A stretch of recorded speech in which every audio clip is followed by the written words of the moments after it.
Welcome to the Winner Circle. It's your girl, Tiffany. I am joined by a special guest today. But before I introduce them, let me remind you all to like, comment, and subscribe. You don't want to miss anything that we're talking about here and share. Share it with your friends, share it with people who don't even know me. They'll love me too. Today, I am joined by a special guest, Turner from BB24. And Let's he actually go. is by himself. He is not attached to Megan Belmonte. So I while I know. have Turner's time, I am going to get into some things about his game. Turner, how are you? I was doing amazing, but now that I'm on here, I'm doing incredible. Love the winner circle. Like Tiffany said, share it to your grandma, your best friend, and your aunt all in one. Yes, happy to be here. Thank you so much for having me on this platform. You are so welcome. I'm glad to hear that you are a fan of the Winner Circle. I heard you did an interview with Derek and Cody and you had fun. And you had so much fun. You were like, I'll join you too, Tiff. And honestly, that's how I felt during my interview with Derek and Cody on the Winner Circle. So when they like brought me in, I was like, for sure. And you see, I got my Winner Circle merch. So you could get one of Oh, that's these. hard. Damn. You can get one of these. You could have rightfully owned one had you won. But I digress. So, but you can wear one in support of us. It looks Let's go. Love it. That's awesome. I'm not I'm not going to drag you. So it looks like if I know this background setup myself, it looks like you're still in LA Sure hanging am. out with your cast. Loving the beautiful warm LA. Going to Boston in 2 days. It's gonna get a lot colder, but for right now, here we are. I love that. I love that. So then you guys are still bonding. That works. I did the same thing. Honestly, I'd still be bonding with my cast right now if I didn't have a real life to live. So Yeah, I feel that. make the best of it. All right, Oh, Turner. totally. I mean, if I So if I didn't have a shop to run, oh, sorry. Wait, are we cutting off each other? n- nope. Is there Go a ahead. delay? You said if you didn't have a shop to Oh, run, what would perfect. you be doing? Oh, yeah. No, if I didn't have a shop to run, then I'd probably be here for a year, honestly. But my store and my domain and family's back in Massachusetts.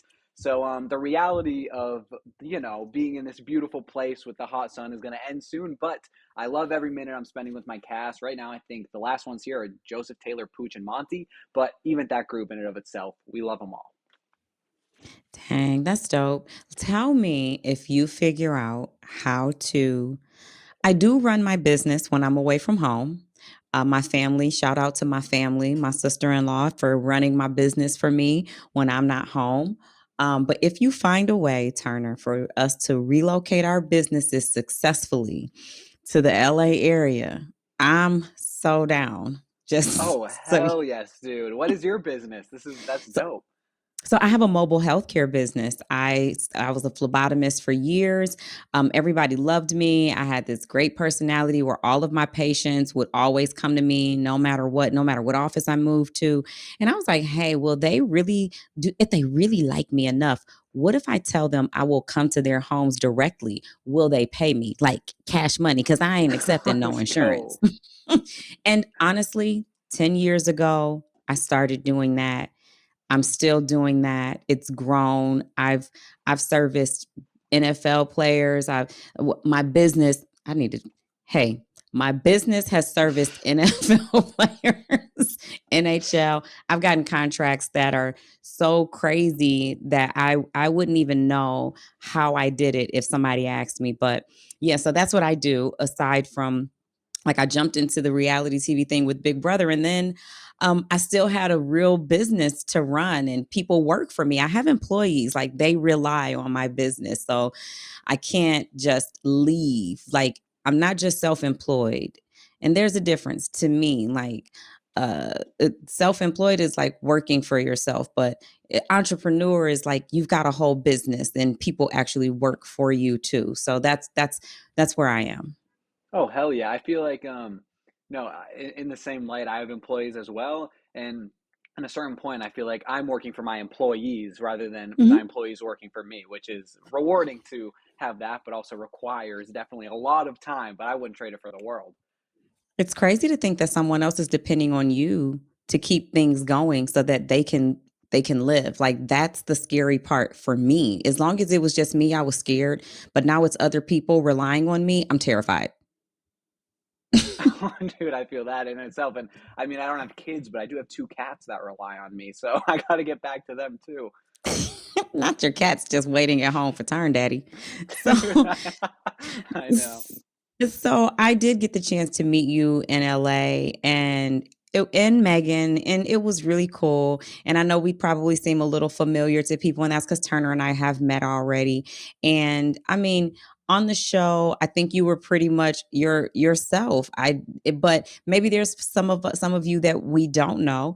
I'll start I like to kind of start from the beginning, but I will ask: have you been able to go back and watch any of the episodes from your season? Oh yeah, so there was like one of the first few days afterwards, there was like a watch party for with the entire cast for opening night, so the premiere we watched.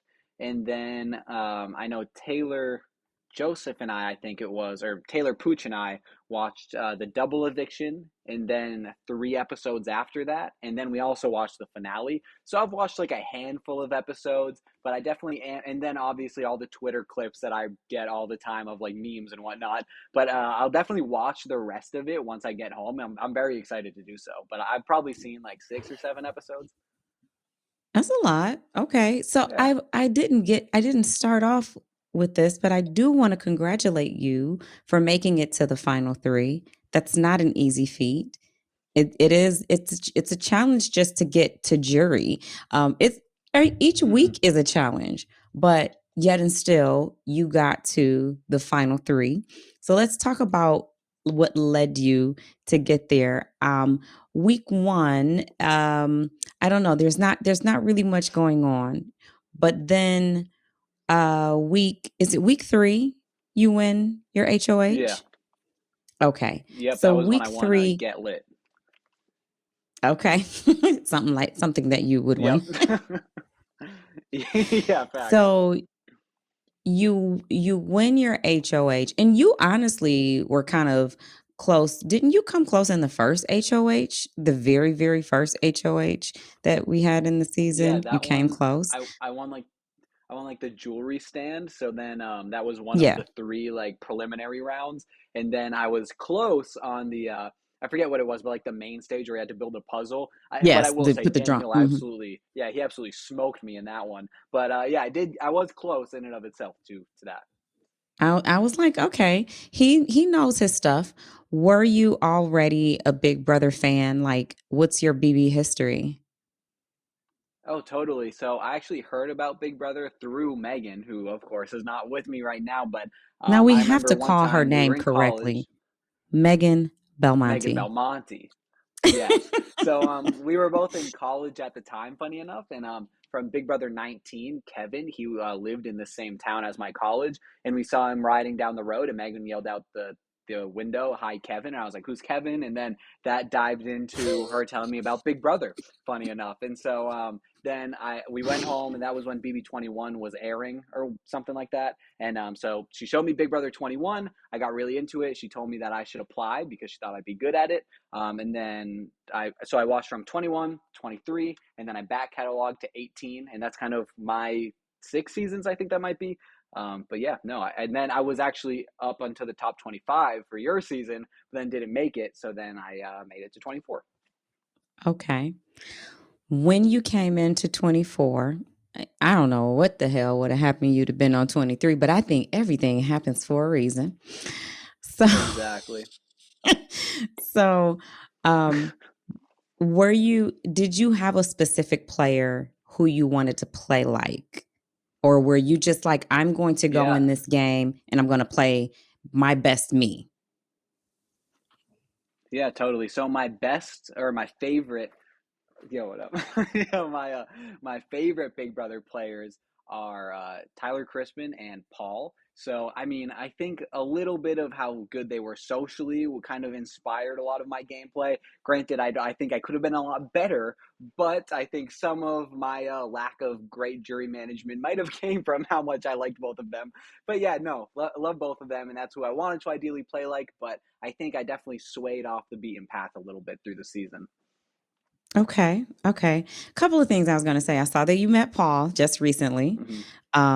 Shout out That to was a Paul. I dream met come it. true. I I can had a only full imagine. on I had a full on fan moment. I literally saw Paul. Well, actually, someone is like, "Yo, I know someone you want to meet is downstairs." Brought me to Paul, and it was literally it was like I was looking at the beginning of a rainbow. I could not believe what I was seeing. I am such a huge fan of Paul. It didn't even feel real.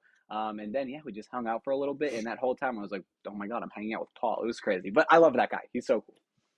He's a very easy person to be around for me outside of the house. I don't know what he's like in the house, but I met Paul in New York. He came to hang out with me and my friends.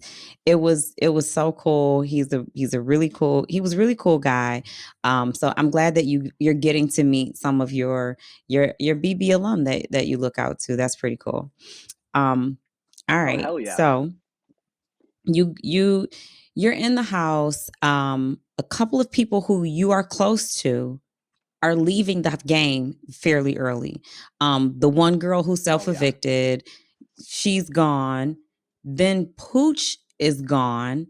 You're totally blindsided by that. You're not knowing that this is about to happen.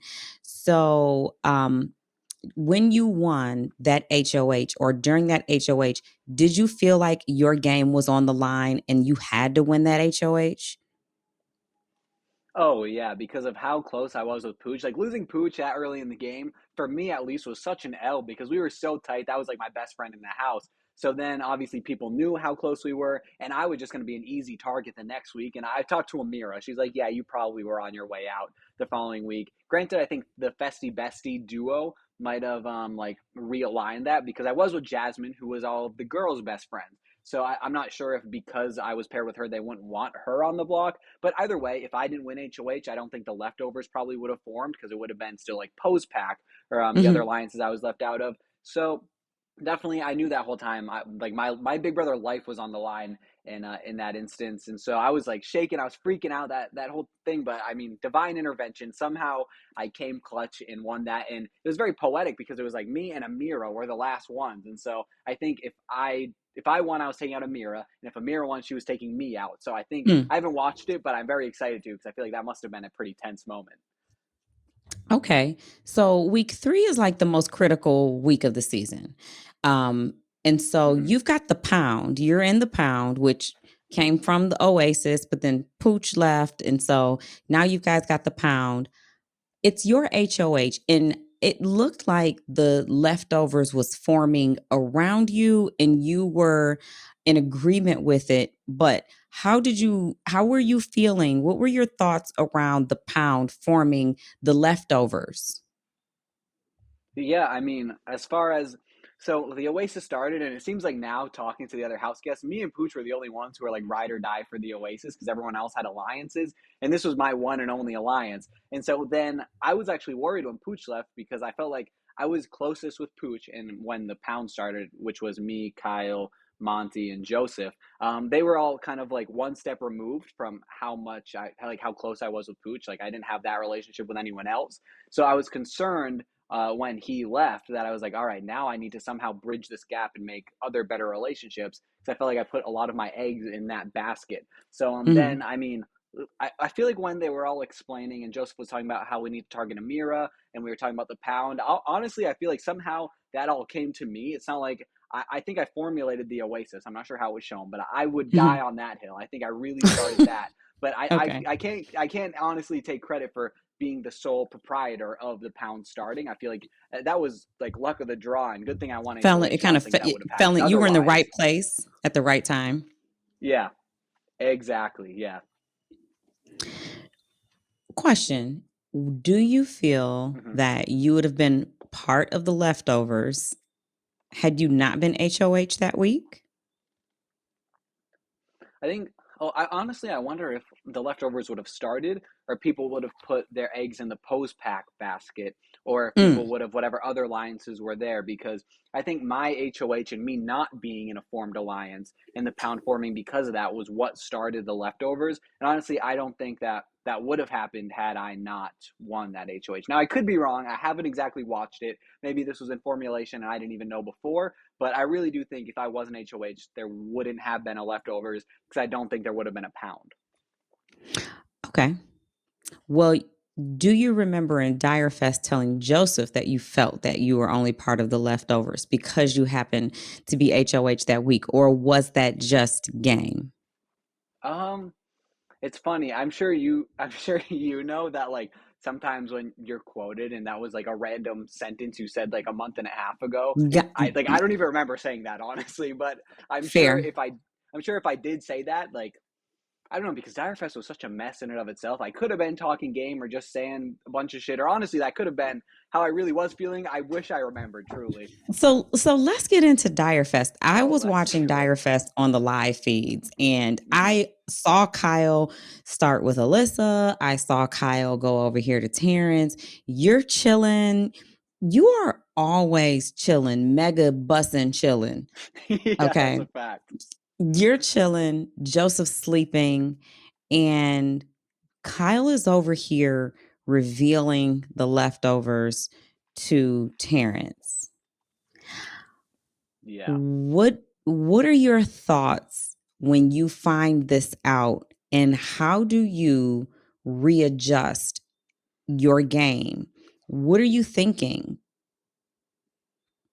Yeah, so I actually, to my knowledge, or I'm like 100% sure, I was the last person to mention the leftovers. So, given I had a final two with Kyle, I think I probably should have been a little more reactive when he's like, "Hey, bro, just so you know, I outed the leftovers 2 days ago, and everything you've been trying to defend the past 2 days to the HOH, like that's all irrelevant, and he knows." So, I think I should have been like, "Dude, what the hell is your problem?" But I was like, "All right, well, I guess I just have to adapt to this," which I think probably served me well. But I think Mhm. going back, I probably would have been a little bit more upset because I remember being in the DR and they were like, "Are you sure you're not mad?" I'm like, "I don't know. Like, who cares at this point? Whatever." I just like, there's no reason to be upset in these situations. If you can just adapt as quickly as possible, I think that's really going to be the best thing you can do. Like whether it's when Pooch got kicked out, I kind of just had to. I can't dwell in that. Like it happened Yeah. whether you like it or not. I think Daniel could have served this advice when Nicole got kicked out. I don't think he had to blow up, but to each Yeah. their own. I think it played me very well being chill a lot of the time Mhm. in the house.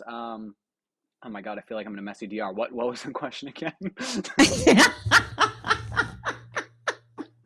I go on a rant and then I'm like I forget what I'm answering honestly. No, that tickled me because that was me in the DR all the time. And then I'll be Yeah. like, what's the question again? I know you asked me something. I didn't answer it, but I said a whole lot, but I didn't answer what you asked. That Okay. is exactly what just happened. Yes. No, and honestly, I didn't ask you a specific question. I was just asking your thoughts around Direfest when Kyle exposed the Oh yeah. leftovers. Oh, that's And okay. Yep. so then you're like, so you're saying like you have this final two with him that you believe in, but he's telling you that he's out of the leftovers.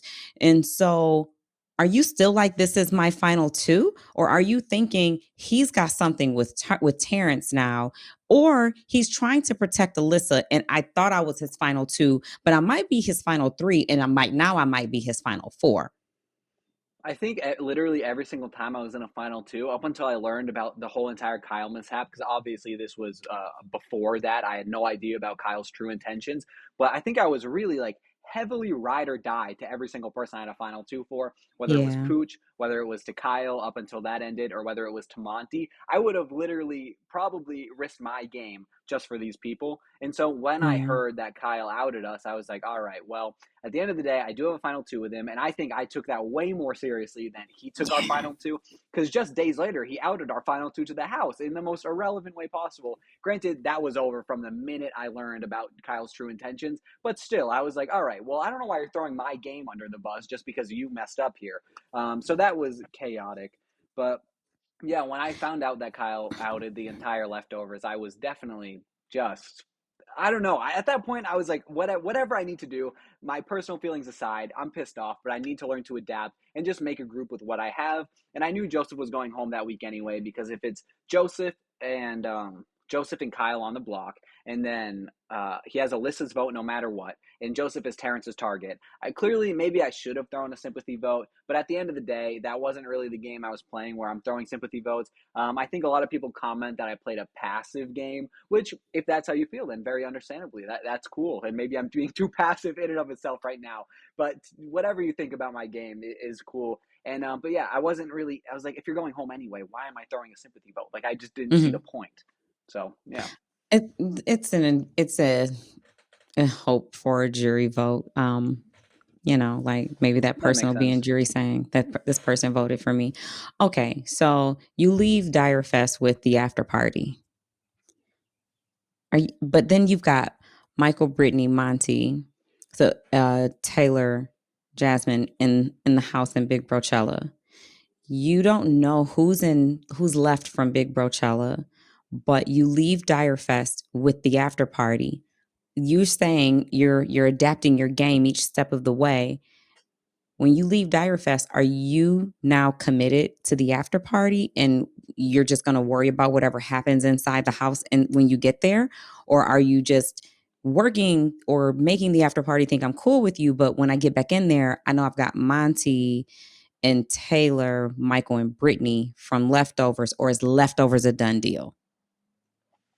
Well, at this point, I was hoping that Jasmine was gone because I think I connected really well with Monty and I was very tight with him. So going back in the house, I was really dying to know where Monty lied. And I remember like that same day I was taking a shower and Monty looks at me from across the bathroom and he's like, "Yo, is the pound still a thing?" And I'm like, "All right, at least I know that I have Monty on my side," because really I wanted to take it like one step at a time. I was down to go all for the after party, but simultaneously, it's like with peace and love, of course. Terrence, Alyssa, and Kyle is not much of a group. Like I can't, Yeah. I don't Who's going know. to win the comps There here? was Yes, exactly. Because I know it's not Alyssa, and I know it's not Terrence, and Kyle. I guess won a veto at that point. But I was like, I'm the only one here with a like. Okay, Terrence, cool guy, but he didn't really win in HOH. Came second place, and he happened to get Facts. power. So I was like, all Yeah. right, I'm the only one with an HOH back here. I would much rather like hang out or be in an alliance with what was the leftovers. So I wasn't sure exactly which way I wanted to go. At the time, I did have a final two with Kyle. So when I won the next HOH, I was like, Kyle, dude, I think we should put Terrence and Alyssa on the block. I don't see why we're gonna like I don't see what we're investing all of our game in with those two. Like I don't think they're winning another comp. But then he was in my HOH room at like 5 in the morning with a blanket wrapped around his head, being like, "No, bro, we have to put up other people." And I'm like, "What the hell is going on?" So I think I think in a bunch of situations, I was just trying to look out for my people, but simultaneously, I didn't really know exactly who my people were going back in. And Okay. I think after the whole thing went down on that HOH, which had to do with Kyle, that's when I readjusted and found out who my actual people are, which ended up in the end being like, I don't know. I was really vibing with Terrence. No, oh my God, not Terrence. I was really vibing with, I meant to say, Monty, Taylor, and Alyssa, and that's who I Okay. wanted to be in the end for. It didn't exactly work out, but you know. Okay. All right. So you go back in the house and Jasmine is gone. Now pause. I Yes. just want to do a little rewind. Jasmine's birthday. I watched you. Oh, My camera yeah. was on you the entire time. I would show you my phone. I took so many screenshots of your face. I was like, what the Turner is not impressed. Turner does not want to be here. Turner don't give a damn. Turner, Not even I've close. Oh never my seen God. anyone attend a birthday party with less enthusiasm than you. But I also have never seen anyone sit through an entire celebration with the least enthusiasm from beginning to end. Oh yeah, I can imagine what it looked like, and that's an episode that I'm just dying to watch because I'm very tight with Jasmine now. I actually consider her like a very close friend afterwards. But in the house, oh my god, I just could not with her. Like, I mean, being friends with someone, but being roommates is a totally different thing. So I remember sitting down, and we already had our rocky relationship from the muffin situation. But when we had to all sit down and say two things we loved about Jasmine, and this is all prompted by her rather than anybody else, I was like, you have to be kidding me. So I remember like the two things that I said about her that I loved was, well, first off, I tried to say I like your business, but that wasn't good enough for her. I needed two things about her. So I was like, all right, here we go. Now I need to actually say three things. So I said, we're festy besties and you're a unique person. And both of those factually are true. So I think I Turner, that delivered ain't it. And she shit. What seemed are you happy with talking it. about? I Turner. I mean at the time, I don't know if I had two great things to say about her. I was just so done. Oh my god. What okay, Turner, but what was it now? What I ain't trying to gossip or nothing because we all know you and Jasmine Mhm. have made up. You guys went and got matching Yeah. muffin tattoos. I'm done with both of y'all. Okay. You got your matching muffin tattoos, y'all cool. But what was it that you were like, this chick really get on my nerve? I think Everything. it was now, yeah, Jasmine, if you see this, I love you. You're amazing. But I It's think it was okay. just It's almost okay, like Jazz. She's this, a Leo. She could take it. Go yeah, ahead. Give it to me. exactly. It was like this weird narcissistic approach to just the most self-serving birthday I've ever seen. Like if someone else, say Monty, was like, "All right, let's say things we love about Jasmine," I'd be like, "Okay, this is prompted by Monty." But never in a million years would I say, "Everyone, tell me things you love about me. Just shower me in compliments." I would never go that far, and I don't think 99% of human beings would because I was just like, "How? Like, are you self-aware enough to see what's happening right now?" But no, the answer is she wasn't. So we had that, and I don't know whether the muffin happened before or after, but I think in that moment I was like, okay, the muffin was all worth it because this is the worst 30 minutes of my life. Oh my God. I'm dying. I'm so sorry. I'm glad you're getting a Oh, kick out of it. Oh my I'm word. so sorry. Okay. Okay, we'll cut it if we have to, but I can't. Oh my It's hot god. in here. That's the funniest shit I've ever heard. Oh hell yes. It's the most narcissistic, self-serving, worst But 30 it was minutes. it was I felt like at the time it was right up Jasmine's alley because she was always asking people for food. Or I remember she asked one time Alyssa for a cup of water, but she didn't like the cup of water, so she needed new water in the cup. One time she asked me for a peanut butter and jelly sandwich, and then it was too flat, so she wanted a new one. I was like, and then the birthday, oh my god, like someone take me out, Jesus.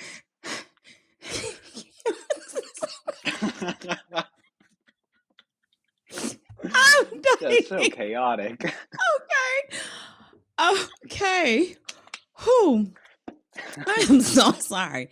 It's the funniest shit I've ever heard. Jasmine. Oh my Jasmine, I'm god. gonna have you on here and we gonna talk about this. But for Oh, I would now, love to hear Jasmine's side of this. That is incredible.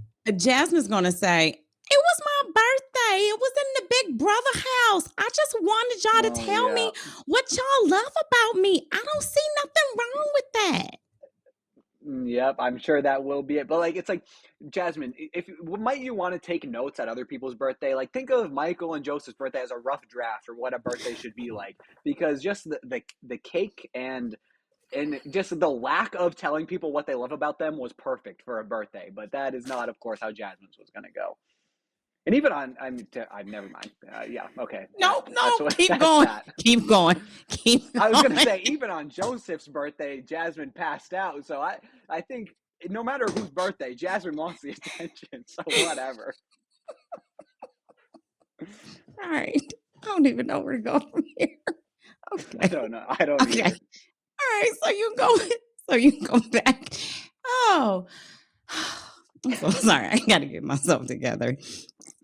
So you go back into the house and Jasmine is gone. When you go back in the house, Oh my god, when I walked back in that house, I felt like it was friggin' my birthday. Holy shit. I was like, thank God that I don't have to live with that anymore.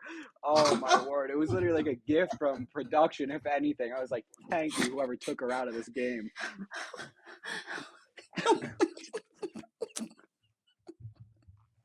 And you hosted that veto, so you might have felt connected to that week too. I'm so sorry. I feel so unprofessional. I can't. I'm crying tears. Okay. Okay. Let me bring it back. All right. So you walk in the house and all the pearly gates have opened for you because now things are finally going your way. There's no more Oh yeah. muffins missing. There's no more scooters, canes, cast and hobbling. There's no more birthdays. There's no more all about me. Whew. So now Yep. you can play the game, right? Yes, specifically. Okay. All right. So, all right. I think that I got to regroup. Hmm. So then it's your HOH, and Michael and Brittany have shared some news regarding Kyle, Hmm. who, who at, is he's kind of still your final two, or you don't, he's kind of still your final two at this time from Yeah, Direfest. before I learned any of this, still my final two. Okay. And so then unfortunately, it looked like you were in a very tough position. It's like, I got a game to play here. I understand the moral ethics behind this information. I also realize it's Big Brother, and I don't know where morals come into this game, but I realize I'm being watched by America. I'm being judged every single day. I've got house guests who want something done. I'm the HOH. I also don't like this, but I've changed my game. I've adapted my game myself to the different layers of this game each step of the way. Michael and Brittany come and deliver this information to you about Kyle, who's your final two. Were you aware of any of this conversation? Because I believe I watched Kyle say something to you at the pool table about people of a certain demographic maybe working together or blowing up the leftovers, or you, him, and Michael, Brittany, Alyssa maybe starting something, and you saying to him, well, the people who typically blow up the alliances are the first ones to go. Michael and Brittany came and delivered you some information. Was that news to you? Oh yeah, I mean, when he was telling me this, and I've heard from everybody that about the pool table conversation, and what I've heard, because honestly I don't remember it, Mm-hmm. so I'm glad it was recorded. But everyone has said he brought you this information and you shut it down just due to you didn't want to stray from the leftovers, and that was definitely how I felt. Like, even not remembering that conversation, I know up until the very end I was like, I want to protect this and I don't want to stray off the beaten path. But when he was mentioning this and I shut that down, I didn't realize, like, like specifically because I don't remember, but I know I wouldn't have realized what he was offering me, but I'm glad I shut it down at all costs. So then when Michael and Brittany bring me this information, I'm thinking, why did you wait? Like, I know they brought this up as a game move. It's obvious, Mm-hmm. like, which is the Mm-hmm. craziest thing to me, because, like, all right, you could have told me if it was really that you didn't want this because, like, the whole time they're like, oh, this isn't good for our game. But meanwhile, it's like, okay, well, if you actually thought it wasn't good for your game, why wouldn't you say it before just regular nominations? Or why wouldn't you Mm-hmm. say it during Big Brocello when you had Mm-hmm. multiple people who this would directly affect in the house, and you had a week of what sounded like dead air and nothing going on? So then for them to come out and play this victim card where it isn't good for their game, I was like, oh my god. But first off, I was like, yeah, I'm trying to see their angle, and then first thing is first, I wanted, like, from when, and that's why I called this house meeting. Which, if you remembered, like, obviously everyone talking in the house openly about it in the living room. That was prompted by me because I was like, I can't have such sensitive information coming through a game of telephone. This is way Mm-hmm. too delicate of a topic for this to be going from person to person and talking behind people's backs about it. And so I was like, Monty, why don't you call the people outside? I'll call the people over here, and we'll all just talk about it in the house, because I can't make a decision based off of a game of telephone with such sensitive information. So that's when I called that meeting, and it came out that this everything Michael and Brittany were saying was seemingly true. The only untrue thing is that they were clearly lying about them being afraid of this being bad for their game, because ultimately it was good for their game, because it would make sure that Taylor, their final three did not go home and that someone outside of their alliance went home. That's why they brought up the information. It's pretty obvious, which first off is upsetting. I really hate that this was used as a game move. They should have, right when they got it, like leaked the information, because it's not enough to just be silent. Not being racist isn't enough in and of itself. You need to actively be going against the grain and shutting everything down like this. So I'm very disappointed in all three of these people's characters.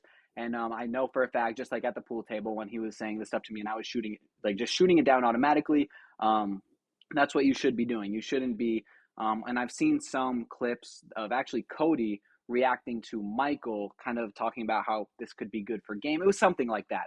But no, I honestly, actively, and still at this moment, don't know how I feel about these people, because it's Mm, just so, I don't know, like grimy to me. And I say this with yeah, as much piece of love as and piece of love as I can, because I don't know. I still don't yeah, even know how to feel about this stuff. It's just so crazy. yeah. It's like, just say it's better for my game instead of playing Yeah. on my intelligence and my emotions about my moral standards or my moral code and trying to move me in a direction that still benefits your game. Um,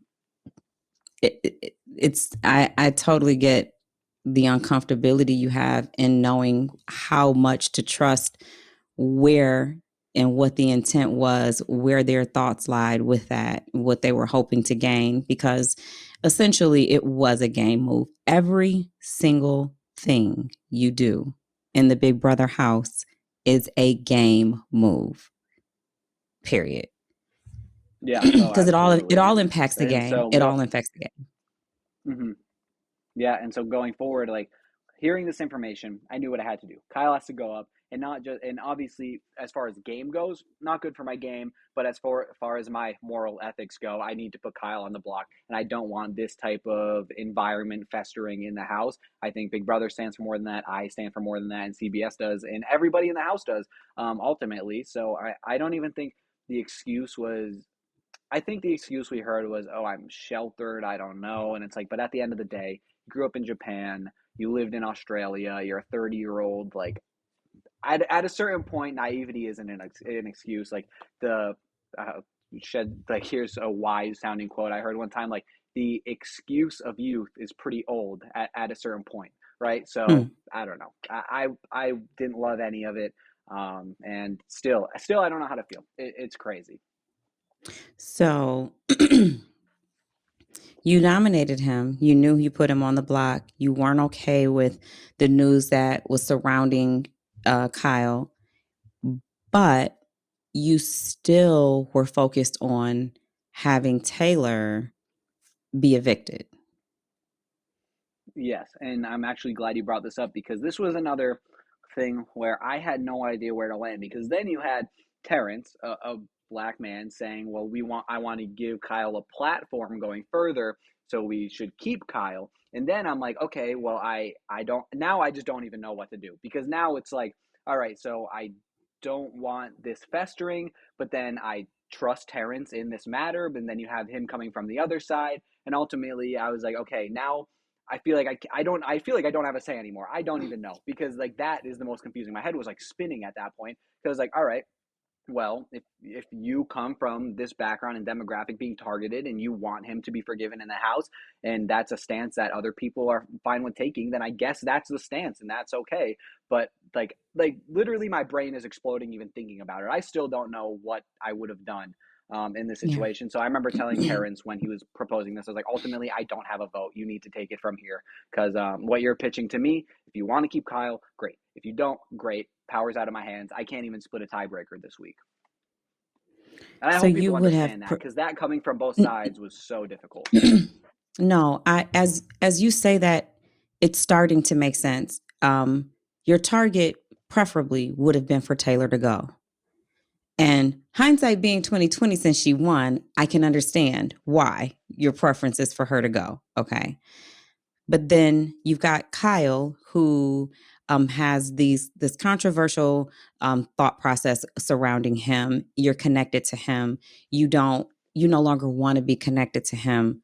But then you're trying to do the right thing, and here you are. You're a white man in a position to try to stand on the right side of a racial act. And so you're looking to make a, to stand on the right side. You're looking to make a statement with your action, which is okay. The Yeah. right thing to do would be Kyle goes up and he should go home. But then you've got Terrence, as you said, you've got this black man saying, hey, this is a wrong done against me and people of my same background. And he's your friend. You're like, he's like, this is what should be done to help correct this action that he's presented before us. And so you trying to figure out what's the right thing for me to do outside of this being a game move, but it also is still a game. Do I who how do I make the right decision? There's this black man telling me this is how you should handle this situation. And then you morally are like, yeah, but I feel like this situation should be handled this way. Plus, on the game side of it, I really wanted this person to be my target, but I've got a moral decision to make. And then how do I handle it? So I'm not going to say I don't understand or see the position that you were placed in with the conflict of how to handle it. Because had Terrence maybe never presented that to you and would have come to you and said, no, he has to go, and Monty or someone else is saying, no, he has to go, then you wouldn't have even had another option to choose from. You would have said, Yeah. I want him to go. Although Taylor, if it's not the best option for my game, Kyle is, but I understand what we're faced with here and we have to make a statement. He should go. And no one else is telling you like he should stay, then you wouldn't have had another option as to whether he should stay or go. Yeah, absolutely. And like so at this point my head is literally a mosh pit and Yeah. then it's like okay, and then here's a not to stray anything away from me, but at the same time just while I think about this, it's like okay, well, if you really wanted to be on the right side, Michael and Brittany, why would you not take off Taylor and you keep Brittany up? And this is all very telling in and of itself. And it's like, I don't know. It was just, it was such a chaotic week in the house. It's like my mind is going in every which direction. I understand. And that was something that came up a lot, even just as watching, like, okay, so Michael, why not take off Taylor? Why are we taking off, why are we taking down Brittany? So it is it as I believe, believe every move in the game is a game move. And so I'm never gonna believe that a move is 100% personal. I think it is all about the game as well. People do make personal moves, people make personal decisions, but it all is impacting the game. And you have to account for how your personal decisions, your personal moves affect and impact the game because they just do. All right. So, okay. All right. So let's speed it up. Um, you and Monty have this you have a final two. Do you have a spoken final two, or were you hoping you had a final two? What was the final agreement? Because I know I saw you guys form the final three. You, Taylor, Hmm. and Monty, but you and Monty were working very closely together. After Kyle left, Monty becomes your final two. Is that it? So once I realized that, well, once the kind of the house seemingly collectively decided that Kyle was going to be the one to go, then I ended up making a final two with Monty because I knew Kyle was out the Mhm. door this week. And then Kyle exposed our final two while I had a final two with Monty. And so then Okay. I was like, Kyle, dude, what are you doing? Like, you're already out the door. I already was like, I don't know. It was just crazy. And so then after that happened, after he exposed our final two, and I was like, yo, dude, just so you know, we formed this final two with me knowing that Kyle was out the door anyway. I'm not trying to double down. We had like probably 20 conversations about it because I just wanted him to know. I was like, dude, this was not intended.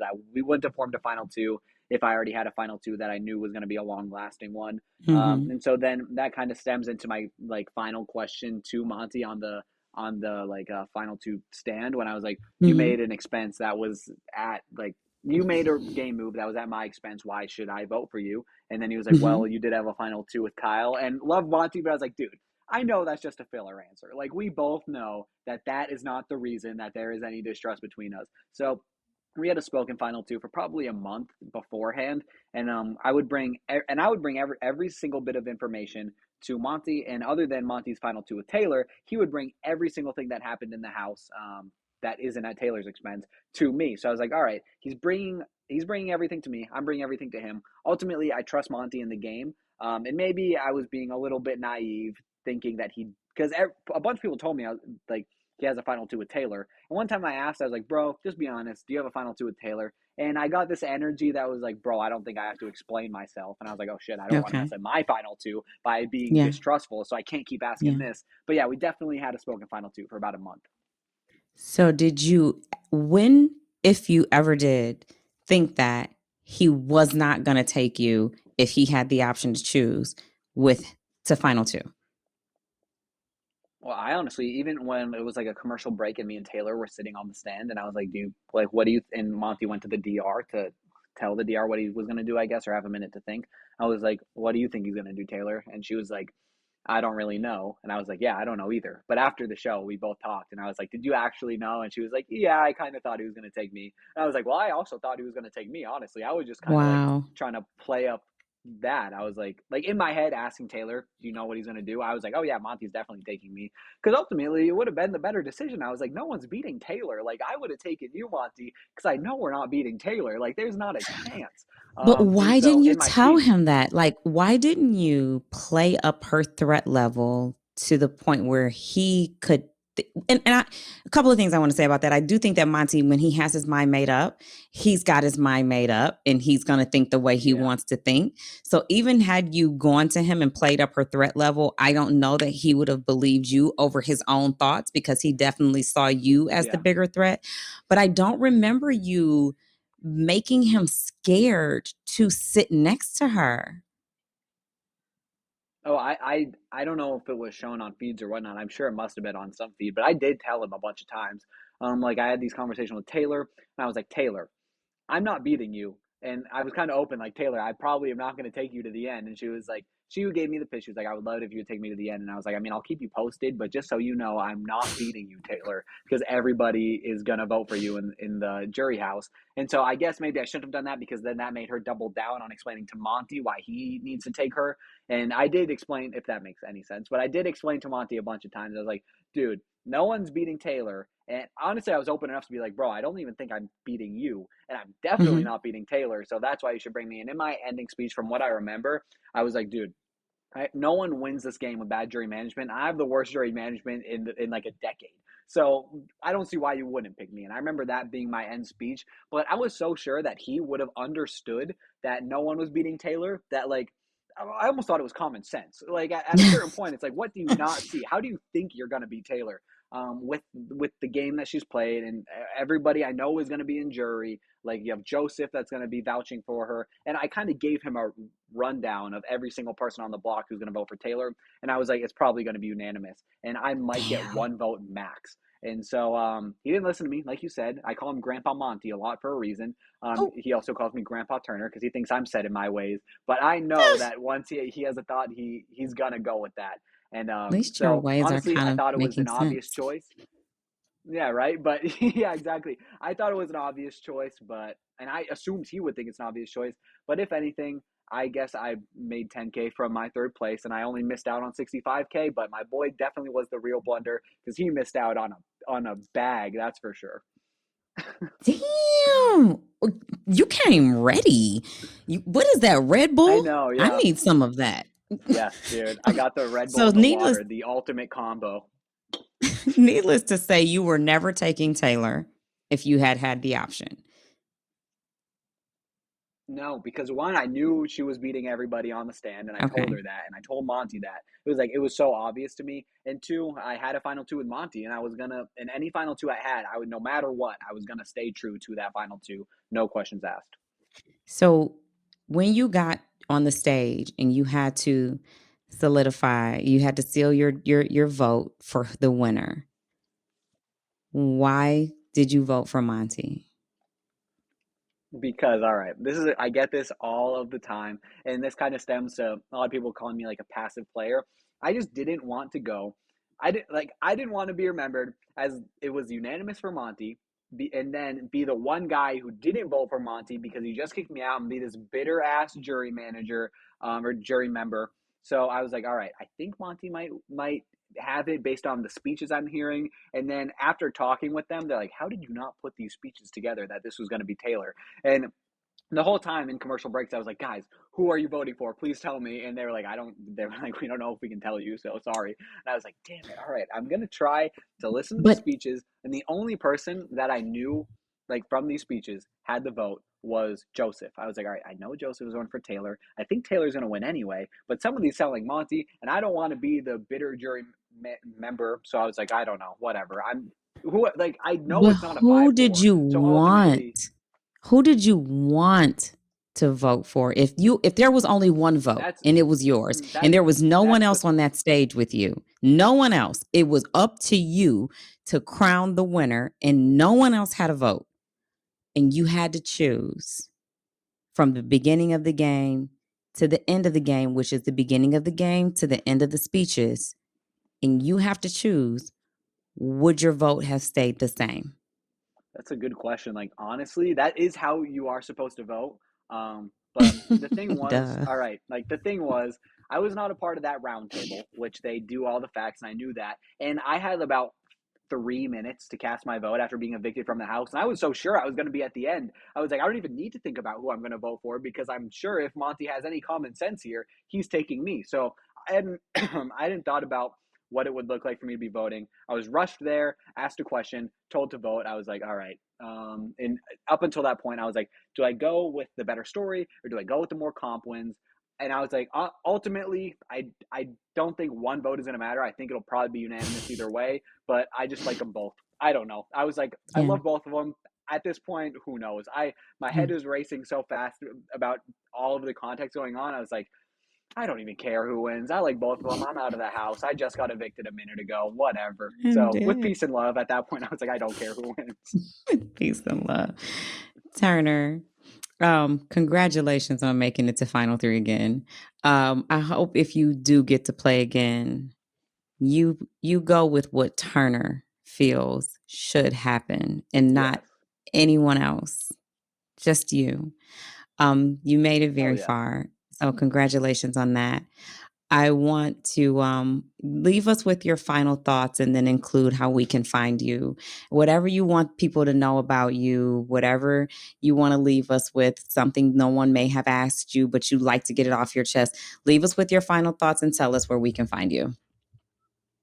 Let's see. So first off, I just want to say thank you for the opportunity to come on. Every time I'm on the winner circle, I have a blast. Love you, Tiffany. Love Cody. Thank you. Love Derek and all of the Big Brother alumni. I'm so excited to be a part of this incredible group of people who have experienced this. And Big Brother, if you ever want me on, whether it's Big Brother or the Challenge or the Amazing Race, invite me because I'll be there in a second.